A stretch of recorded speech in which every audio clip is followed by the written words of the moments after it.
Welcome back. आज हम बात करें कि रियल एस्टेट की दिवाली कैसी रही। अगर हम एक रिपोर्ट भी यहाँ पर ले रहे हैं जो कि सेकंड क्वार्टर्स के नंबर बताती है, वहाँ पे थोड़ा इंटरेस्ट रेट बढ़ने के चलते प्रॉपर्टी की जो बिक्री है उस पर दबाव दिखा, लेकिन कुछ जगह से जो नंबर्स हमें बाद में मिले उसमें दिवाली का चीज़ अच्छी है। लेकिन कुल मिला के हमारे लिए तो बड़ा सवाल यहाँ पर यह है कि क्या जो व्यक्ति घर खरीदना चाहता है, जिसका मन है कि वो घर ले ले, लेकिन क्या ऊंचे इंटरेस्ट रेट उसे रोक रहे हैं, क्या ये जो महंगाई वाला सिनेरियो है वो उसे रोक रहा है।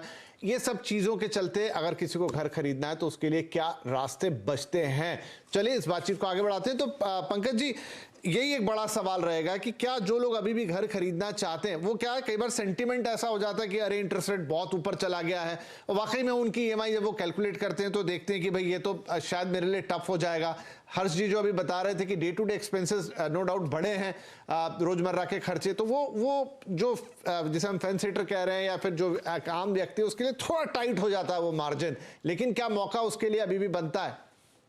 बिल्कुल बनता है। और मैं अगर एक बात बोलता हूं कि आज भी डिस्पाइट जो इंक्रीज हुई इंटरेस्ट रेट, इसके बावजूद भी जो इन्फ्लेशन एडजस्टेड प्राइस है और अगर इंटरेस्ट एडजस्टेड अफोर्डेबिलिटी में देखते हैं तो आज भी अफोर्डेबिलिटी प्राइसेस से थोड़ी ज्यादा। और यही कारण है कि मुझे थोड़ा प्राइस में अपसाइड स्कोप दिखता है, मार्जिनल। ये नहीं लगता है कि बिल्डर के पास स्कोप है कि 10% 20% प्राइसेस बढ़ाएं, लेकिन 4 से 5% की इंप्रूवमेंट प्राइसेस में दिखती है, क्योंकि फर्स्ट टाइम पिछले 2 दशक के बाद आपको इस तरीके की पैरिटी दिखाई देती है प्रॉपर्टी प्राइसेस और अफोर्डेबिलिटी में।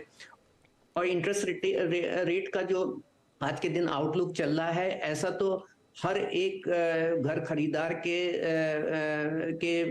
जो परचेजिंग के जो होम लोन का जो दरमियान रहता है, उस पीरियड में जो है उसको वो महसूस होता है। कभी ना कभी तो इंटरेस्ट रेट ऊपर नीचे होते हैं, वो साइक्लिकल होते हैं। तो अगर प्रॉपर्टी अच्छी है, रिस्क फ्री है, बिल्डर सही है, तो मुझे लगता है आज भी प्राइस प्रोडक्टिव है। और दूसरी बात एक और भी है कि न्यू लॉन्चेस अनप्रेसिडेंटली इंक्रीज हो रहे हैं और बिल्डर अपनी तरफ से स्कीम्स और ऑफर दे रहा है। तो खाली इंटरेस्ट रेट को ना देखें, लेकिन आप अपनी अफोर्डेबिलिटी जरूर देख लें, आप अपनी फाइनेंशियल फ्लेक्सिबिलिटीज देख लें।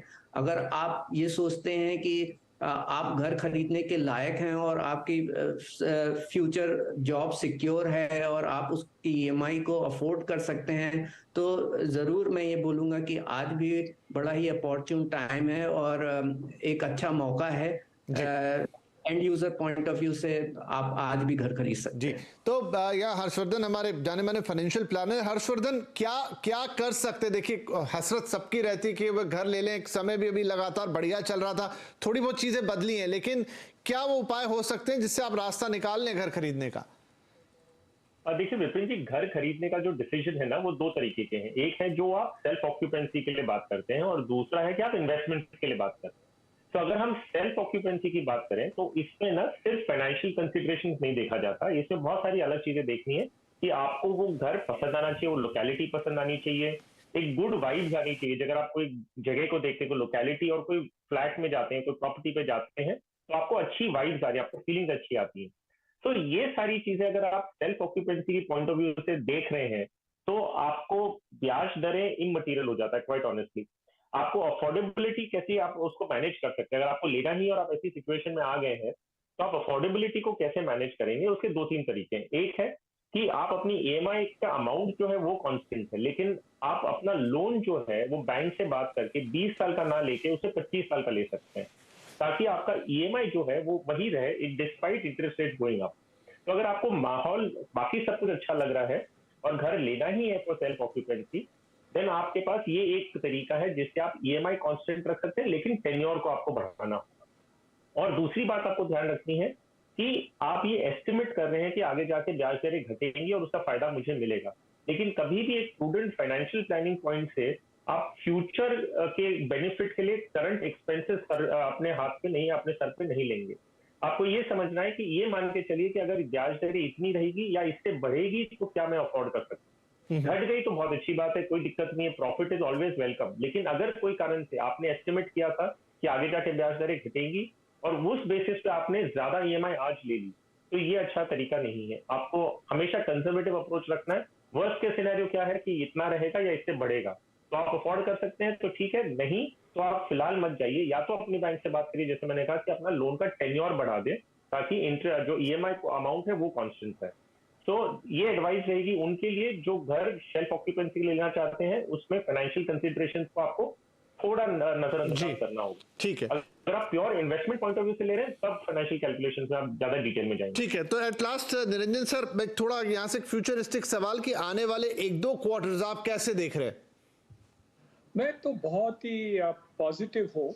ओवरऑल देखा जाए तो इंटरेस्ट इन हाउसिंग बढ़ रहे हैं, मिडिल क्लास की डेमोग्राफिक्स बढ़ रही है, लोगों को ये इच्छापन हो रही है कि हम नए घर खरीदें, उनको ज्यादा एमिनिटीज चाहिए, बैंक्स और फाइनेंशियल इंस्टीट्यूशंस एक्सपैंड कर रहे हैं, उनको लेंडिंग ये सेक्टर के लिए, तो ओवरऑल तो डिमांड डेफिनेटली बढ़ रहे हैं। लेकिन मैं एक बात, छोटी बात पर मैं हर्षवर्धन सिंह से थोड़ा सहमत नहीं हूँ।